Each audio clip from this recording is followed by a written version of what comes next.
Hello everyone, সবাই কেমন আছো? আশা করি সবাই খুব ভালো আছো। চলে এসেছি একটা মিনি ব্লগ নিয়ে, একটা বিয়েবাড়ির ব্লগ নিয়ে। রাজদীপ আমার পরিচিত ভাই, ওর দিদির বিয়ে ছিল। আমরা গেছিলাম কাদোবাড়ি ঘাটে।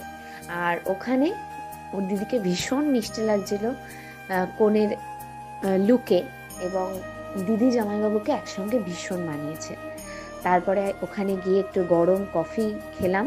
শীতের বিয়েবাড়ি, কফি খাওয়া মাস্ট। তারপর ফুচকাও খেয়েছিলাম, কিন্তু ফুচকার ছবিটা আর তোলা হয়নি। তারপর বর আসলো, সেই ছবিও একটু ক্যামেরাবন্দি করলাম। তারপর ফার্স্ট ব্যাচই খেতে বসে গিয়েছিলাম। তো অনেক ভালো ভালো খাবার ছিল, সবটা ক্যামেরাবন্দি করা হয়নি, তার জন্য দুঃখিত।